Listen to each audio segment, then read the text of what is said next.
The plantation did not describe it as cruelty. It described it as order. From the outside, the estate appeared disciplined. Fields aligned, ledgers maintained, generations passing authority from father to son without interruption. Visitors saw stability. What they did not see were the customs that never entered records. Some rules were not meant to be written. They were meant to be inherited. On this plantation, power was taught early. Not through speeches or instruction manuals, but through expectation. Unspoken, enforced, normalized. The master believed discipline was not learned. It was absorbed. His sons were raised to understand that ownership extended beyond land and labor. It extended into bodies, silence, and compliance. This belief was never explained openly. It did not need to be. The household functioned around it. When the eldest son turned 16, nothing was announced. No ceremony marked the shift. But his schedule changed. He was called from his room after dark and escorted, quietly, to the rear quarters. No one said where he was going. The women noticed. They always did. They noticed because these changes were never random. They followed age, rank, and lineage. They noticed because silence requires witnesses to hold it in place. The master framed it as tradition. Every man must learn responsibility, he told his sons. And every family must be preserved. Preservation meant continuity. Continuity meant obedience. The sons did not question it at first. Questioning was not encouraged in that household. Obedience was framed as loyalty, and loyalty was rewarded with approval. The women were never asked. They were selected. Quietly. Efficiently. Often from among those already assigned near the house. Women whose presence could be explained away by routine. Kitchen. Laundry. Night cleaning. Proximity disguised intent. The plantation never acknowledged what was happening, but it organized itself around it. Rotations adjusted. Schedules shifted. Certain women were moved closer, others farther away. Patterns formed. No one spoke of them. The master believed secrecy protected the system. If nothing was named, nothing existed. But the women named it among themselves, not with a single word, but with shared understanding. With caution. With warning. They knew which sons were approaching the age. They knew which nights mattered. They knew who would be moved next. What made this plantation different was not the abuse itself. It was how openly it was passed down. The master did not hide it from his sons. He normalized it. This is how men learn, he said. This is how authority is tested. He framed it as responsibility, not violence. As inheritance, not violation. The sons learned quickly what was expected of them. Compliance was praised. Discomfort was dismissed as immaturity. Hesitation was corrected. By the time the second son reached the same age, the process had become efficient. The women learned to recognize the signs. They learned to avoid eye contact when schedules changed. They learned to slow their work when reassignment loomed. They learned which paths to avoid after dark. They learned silence because speaking changed nothing. The plantation's power did not depend on secrecy alone. It depended on acceptance. Acceptance was enforced not only through fear, but through repetition. When something happens again and again without consequence, it begins to feel inevitable. That inevitability was the master's greatest weapon. The sons grew into men who did not question their role. They learned that authority meant entitlement, and entitlement meant silence from others. But something else grew alongside that lesson. Unease. Not all sons absorbed the tradition the same way. The youngest noticed things his brothers did not, or pretended not to. He noticed the way women avoided certain rooms. The way conversations stopped when he entered. The way his father never spoke of it in daylight. He noticed the contradiction between what was preached, discipline, order, morality, and what was practiced at night. He did not name it, but it unsettled him. The master sensed this. Tradition depends on belief. Belief must be reinforced. He began to speak more often of legacy. This land survives because men before you did what was necessary, he said. You will do the same. Necessary was a word that carried weight. Necessary justified everything. The plantation structure supported this logic. There were no witnesses who could testify. No records that could contradict. No voices allowed to challenge. The women who bore the consequences were absorbed back into routine. Pregnancies were explained away. Children were assigned classifications that suited the system. Everything had a place. Everything was managed. And yet, something began to fracture. Not loudly, not visibly, but persistently. The women began remembering differently. They remembered which sons hesitated, which avoided the practice, which followed it with discomfort rather than entitlement. They remembered who enforced tradition eagerly, and who did so because refusal felt impossible. Memory became a form of quiet resistance. The master underestimated memory. He believed tradition endured because it was strong. He did not consider that it endured because it was unchallenged. As long as silence held, the system functioned. But silence, once observed, can change meaning. One evening, a woman reassigned from the laundry did not appear for night duty. No one announced her absence. But it was noticed. The next morning, her tasks were redistributed without explanation. That too was noticed. The plantation continued, but its certainty thinned. The sons were older now. The tradition was no longer new. Repetition had dulled its edges, but not its consequences. And the master, sensing a shift he could not name, tightened control. He insisted more strongly. He framed dissent as weakness. He reminded his sons that tradition did not ask permission. What he did not see was that belief was already weakening. Not rebellion. Awareness. And awareness changes inheritance. Because traditions that survive unquestioned do not prepare for scrutiny. They assume continuity. They assume silence will last forever. The master was wrong. Inheritance had always been described as privilege. Land. Name. Authority. The sons were told that everything before them existed because men like them had maintained order without question. That the past did not need examination, only continuation.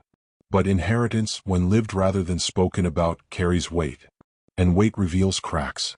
The second son carried it differently than his brothers. He had followed the pattern because deviation was unthinkable. Because refusal carried consequences he could not yet name. Because tradition, when framed as obligation, leaves little room for choice. But repetition did not numb him. It sharpened his awareness. He began noticing how carefully the nights were arranged, how no one spoke of them the following morning, how women returned to their work without comment, how the household moved forward as if nothing had occurred.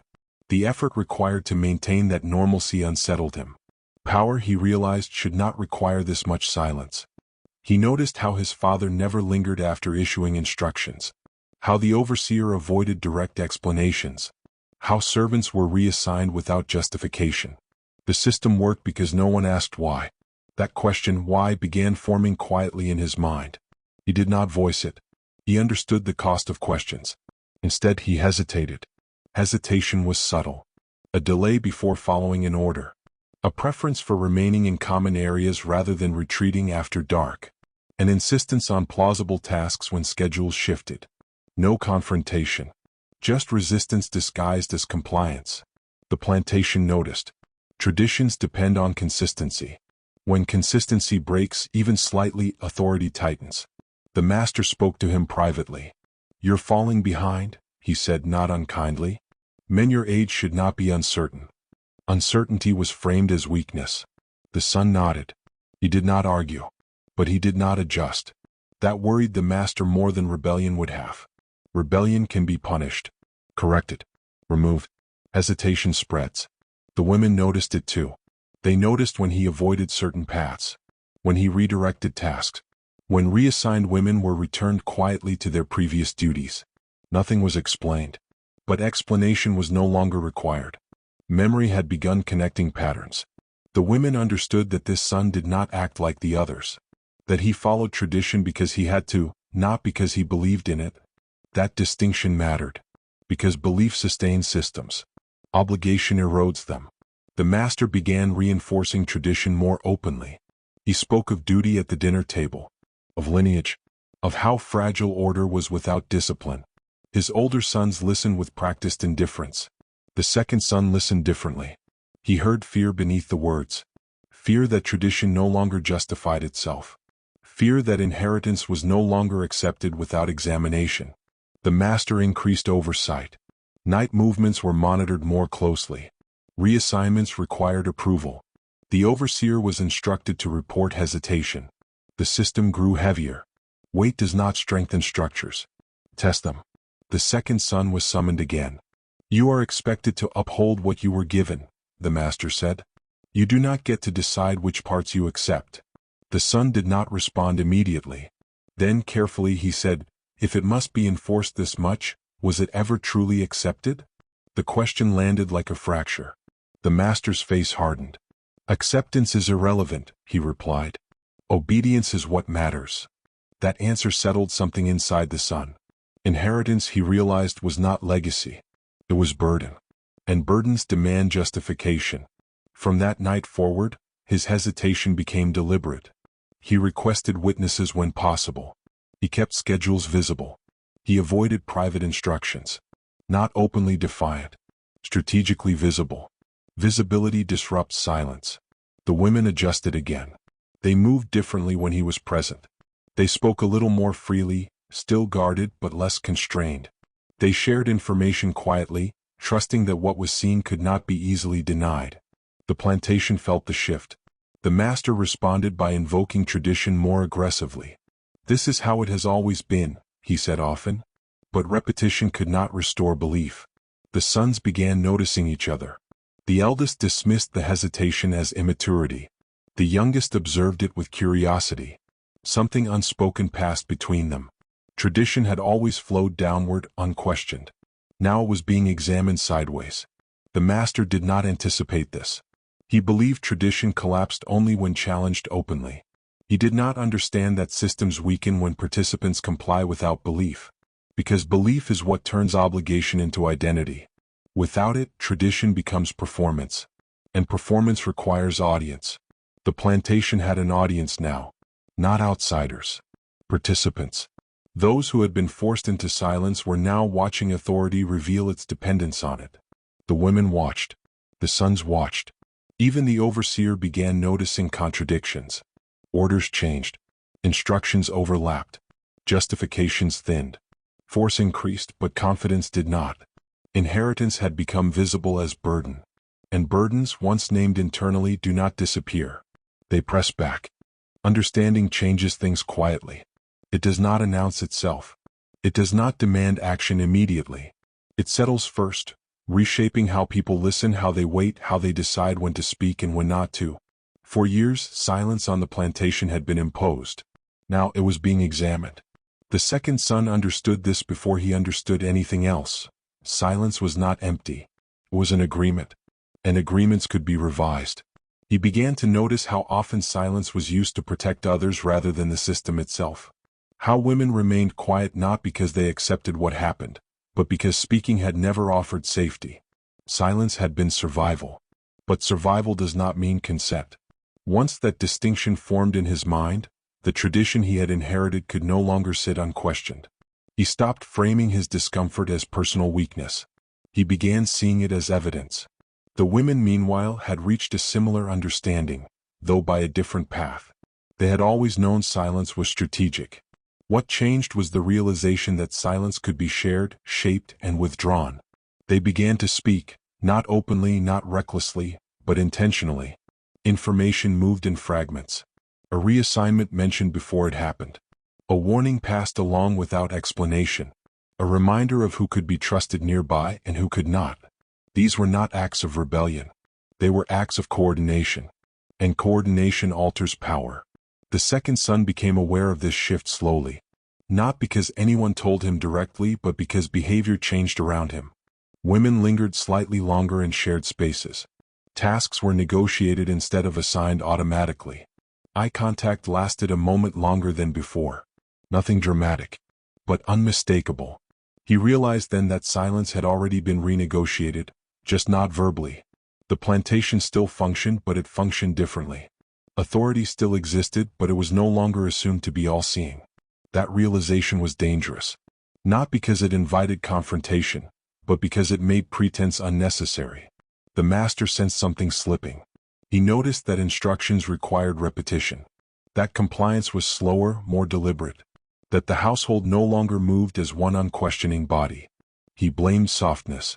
He blamed influence. He blamed the son who hesitated. What he did not consider was that understanding had spread beyond individuals. It had become collective. The second son made a decision that surprised even himself. He stopped accepting private instructions after dark. Not refusing them. Redirecting them. He asked for clarification during the day. He insisted on written schedules. He claimed confusion where secrecy once operated smoothly. These requests were framed as diligence. They were, in truth, disruption. Silence depends on isolation. Visibility dissolves it. The master corrected him once, then twice. By the third time, irritation crept into his voice. "You are overcomplicating things," he said. The son responded calmly. "I'm ensuring consistency." Consistency. A word the plantation prized. The women noticed how often that word was used now, how often it failed to resolve anything. They began making decisions of their own. Not loud ones. Small ones. Who slept where? Who worked together? Who stayed visible after sunset? Who avoided certain areas without explanation? They did not challenge authority directly. They rearranged themselves around it. The plantation reacted by attempting to restore old patterns. Reassignments were ordered abruptly. Guards were instructed to be more present. The overseer was told to monitor behavior closely. But monitoring requires clarity, and clarity was slipping. The more the plantation attempted to reassert control, the more it exposed how much control depended on cooperation. Cooperation was no longer automatic. It was conditional. The second son realized that his role was no longer to obey or rebel, but to delay. Delay created space. Space allowed choices. He delayed approvals. He delayed confirmations. He delayed explanations. In those pauses, women adjusted. They anticipated moves. They positioned themselves near witnesses. They avoided isolation. The plantation became inefficient. Inefficiency unsettles systems built on precision. The master grew angrier. Anger replaces certainty when authority is threatened. He accused his son of undermining tradition. "You are weakening what was given to you," he said. The son answered quietly, "I'm seeing it clearly." That was the moment understanding became decision. Not defiance. Refusal to pretend. The women understood that moment without being present. They felt it in how orders softened, in how schedules loosened, in how threats were implied rather than delivered. Power was recalibrating. And recalibration creates instability. Silence was no longer something the plantation controlled. It was something everyone managed. Women chose when to remain quiet, and when not to. The son chose when to delay, and when to comply. Each choice was small. Together, they formed a pattern the plantation could not discipline away. The master responded by tightening oversight. But oversight requires energy. And energy reveals strain. Mistakes followed. Contradictory orders. Missed details. Increased reliance on enforcement rather than routine. The system began exposing itself. Not as tradition. As maintenance. And maintenance requires participation. That participation was no longer guaranteed. Silence had become negotiable. Not abandoned.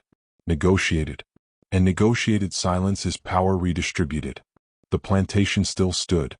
Its rules still existed. But they no longer moved unchallenged through those who lived under them. Something had shifted permanently. Understanding had turned into decision. And decision, once shared, even quietly, cannot be reversed. The plantation did not respond immediately. It rarely did. Sudden reactions suggested weakness, and weakness was something the master believed could be sensed long before it was proven. Instead, he watched.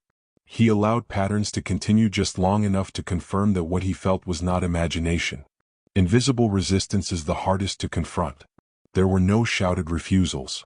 No broken rules that could be punished publicly. No single person to isolate and remove. What unsettled the plantation was not defiance, but coordination without command. Work was still completed, but not with the same unquestioning rhythm. Night routines continued, but they no longer produced the same isolation. Reassignments were acknowledged, but they were no longer absorbed silently. Everything functioned. Nothing obeyed automatically. The master summoned the overseer. "Things are slowing," he said. The overseer hesitated. "They're still compliant." "That's not the same," the master replied. "Compliance that requires monitoring is not obedience." The plantation's first response was visibility. Lanterns were ordered to remain lit later into the night. Guards were repositioned, not outward toward the fields but inward, closer to the quarters. Movement after dark was tracked more deliberately. This was meant to intimidate. Instead, it clarified. The women noticed how quickly authority stepped closer when its reach weakened. They noticed how presence replaced trust. They adjusted again. They moved in pairs. They remained near shared spaces. They ensured witnesses without calling attention to them. Quiet coordination adapted faster than control. The second son was instructed to oversee night assignments personally. It was framed as responsibility. It was surveillance. He understood the intention immediately. Rather than resist, he complied visibly.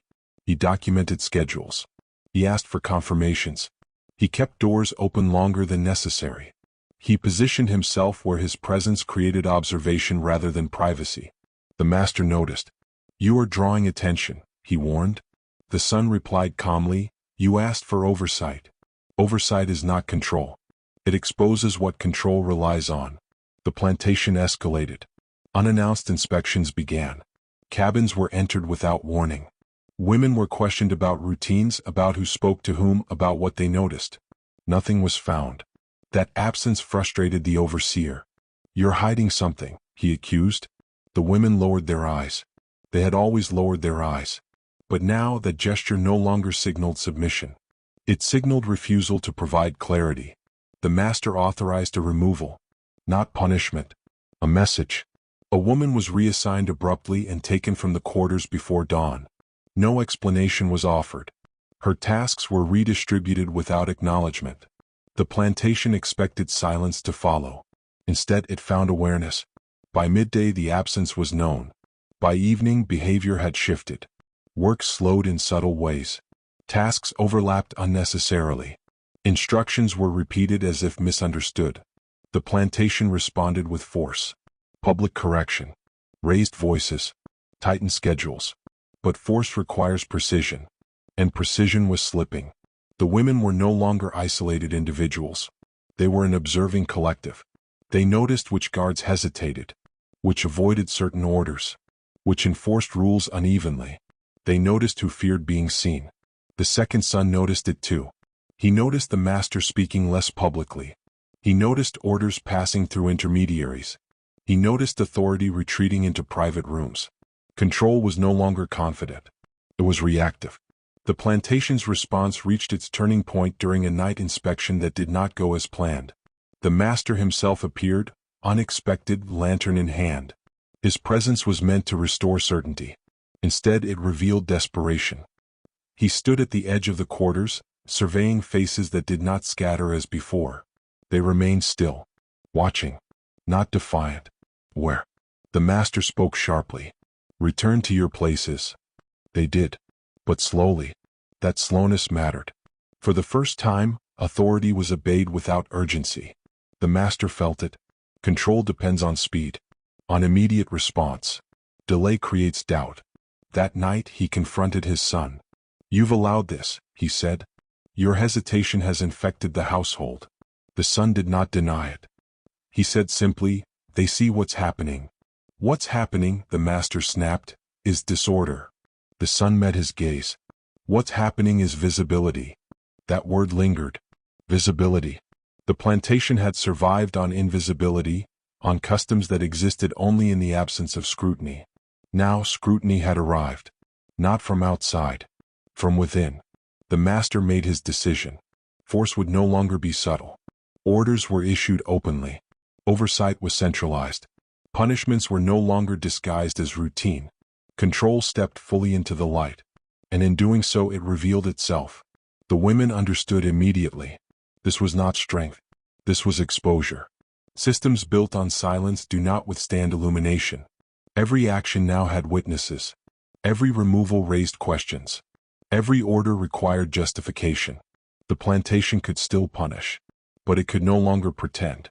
Quiet coordination had forced authority to show its shape and its limits. And once power is seen clearly, it cannot return to myth. What force could not restore. Exposure altered the plantation in ways punishment never could. Outwardly, authority tightened. Orders were clearer. Oversight more visible. The master believed that clarity would restore obedience, that once everyone understood who was in control, uncertainty would dissolve. But uncertainty had already taken root. And roots do not respond to commands. Force was applied methodically. Tasks were reassigned with less explanation and more urgency. Infractions that once passed unnoticed were corrected publicly. The overseer's presence became constant, his voice sharper, his patience thinner. The intention was fear. The effect was attention. People began watching the plantation itself, its rhythms, its contradictions, its strain. They noticed how often instructions changed, how quickly authority reversed itself, how decisions once made quietly now required justification. Power had become performative. Performance exhausts those who rely on it. The women adjusted again, not by resisting openly but by refining their coordination. They worked closer together. They shared responsibilities intentionally. They ensured that no one moved alone without reason. The plantation attempted division. Certain women were offered marginal privileges. Lighter tasks, proximity to the house, implied favor. Others were reassigned suddenly, separated from familiar routines. It did not work. Division requires secrecy. Secrecy no longer belonged to those in control. Information traveled quickly, not loudly, not dramatically, but efficiently. A change in schedule was known before it occurred. A guard's hesitation was noted. An order that conflicted with another was remembered. Force could correct behavior. It could not erase understanding. The second son observed the unraveling with a clarity that surprised him. He had expected confrontation, perhaps even removal. Instead, he witnessed erosion. Authority did not collapse. It thinned. Meetings lasted longer. Decisions stalled. Orders were issued, revised, then issued again. Confidence drained from routine. The master sensed this loss more acutely than anyone else. He responded by invoking tradition more frequently. "This has always worked," he insisted. "This land exists because order is maintained. But tradition, once exposed, loses its power to explain itself." The sons listened differently now. The eldest grew defensive. He enforced rules more aggressively, compensating for doubt with volume. The youngest observed silently, absorbing lessons the master never intended to teach. And the second son, he delayed. Delay became his method. He delayed confirmations. He delayed approvals. He delayed enforcement where possible. Each delay created space. Space allowed coordination. Coordination reduced fear. Fear, once reduced, could not be summoned on demand. The overseer complained. "They're not afraid enough," he said. Fear had never been the foundation. Belief had been. Belief was gone. The plantation attempted to replace it with pressure. Pressure cracked its own structures. Small failures accumulated. A missed task here. A delayed harvest there. Nothing catastrophic, but enough to reveal inefficiency. The master blamed individuals. But individuals were no longer isolated. They understood patterns. Understanding is collective once shared. The women felt the shift most clearly at night. Not because disappearances resumed, they did not, but because vigilance increased. Guards moved with less certainty. Lanterns lingered longer. Commands were repeated unnecessarily. Authority was nervous. Nervous systems overcorrect. Mistakes followed. A woman was questioned harshly without cause. A reassignment order was issued publicly, then rescinded. A punishment intended to intimidate instead drew attention. Attention spread. Visitors noticed tension. Neighboring estates remarked on the plantation's rigid posture. Outsiders sensed instability without understanding its source. The plantation turned inward. Fewer visitors. Tighter control over information. Increased reliance on internal enforcement. Isolation, once a strength, became liability. Inside the quarters, memory had solidified. The women remembered who had been taken. They remembered how tradition had been enforced. They remembered the moment when silence shifted from obligation to choice. Memory anchored behavior. Behavior shaped outcomes. The plantation could not discipline memory away. The master confronted his son again. "You've compromised authority," he said. The son replied calmly, "Authority compromised itself." That answer ended the conversation. Not because it was defiant, because it was accurate. From that point forward, the master acted alone. He bypassed consultation. He issued orders without discussion. He enforced tradition openly rather than disguising it. Each action cost him more control. Visibility stripped authority of its mystique. The plantation still functioned. But it functioned inefficiently, defensively, reactively. Force failed to restore what had been understood. Because understanding does not require agreement to persist. It only requires recognition. The women continued working, continued coordinating, continued surviving. They did not celebrate progress. They prepared for consequence. Because power rarely relinquishes control without attempting to reclaim it. But something irreversible had occurred. The plantation no longer believed itself invisible. And those beneath it no longer believed silence was mandatory. The unraveling was quiet. It did not announce itself. It showed up in hesitation, in delays, in the absence of certainty. The master had maintained order for decades through unspoken rules. Now those rules required explanation. Explanation weakened them. Force could not restore belief. And belief, once gone, does not return simply because it is demanded. The plantation had lost its most essential resource. Not labor, not land, but unquestioned authority. What outlasted control? The plantation did not fall all at once. There was no final confrontation, no single moment that marked its undoing. Instead, it continued, season after season, functioning just well enough to survive, just poorly enough to reveal what it had lost. Outwardly, order remained. Fields were planted. Ledgers were balanced. Authority still spoke in the familiar language of command. But beneath that surface, something essential had shifted. The master discovered that exposure was not the danger he had once feared.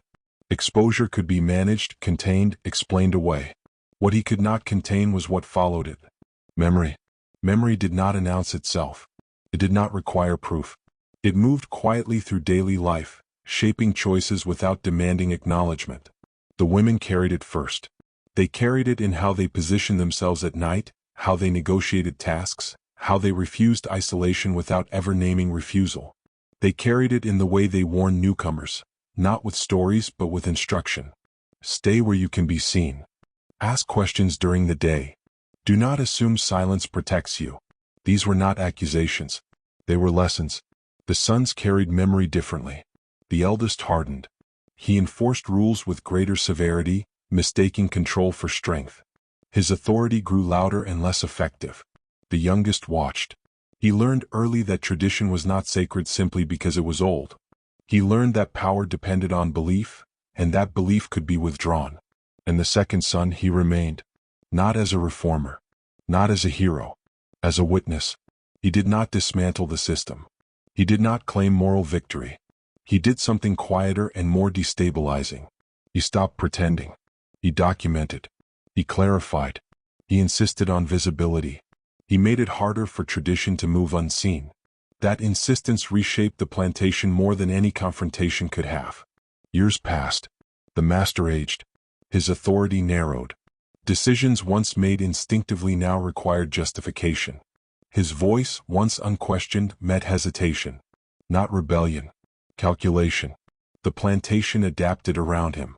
Oversight became routine rather than exceptional. Night assignments were formalized. Private instructions diminished. Not because the master had changed. Because the system had learned that secrecy carried cost. The disappearances ceased, not through mercy but through inefficiency. Each attempt at secrecy now risked exposure. Each enforcement required explanation. The effort outweighed the benefit. That was the plantation's greatest failure. It had relied on silence because silence was efficient. Once silence was no longer guaranteed, control became expensive. And expensive systems do not endure unchanged. Long after the master's influence waned, the behaviors remained. Women continued coordinating. Sons continued questioning. Authority continued explaining itself. Tradition, stripped of invisibility, lost its power to justify harm as necessity. Histories would later describe the plantation as typical for its time. Records would not reflect what happened after dark. Ledgers would not account for why certain practices ended without formal decree. There would be no written confession. But there would be continuity of memory. Children grew up learning caution rather than obedience. They learned that silence could be strategic, but that it did not belong to those in power by default. The plantation survived on paper, but it never regained its former certainty. What survived exposure was not outrage. It was understanding. Understanding that authority depends on cooperation. Understanding that tradition is only as strong as belief. Understanding that silence, once recognized as a tool, can be withheld.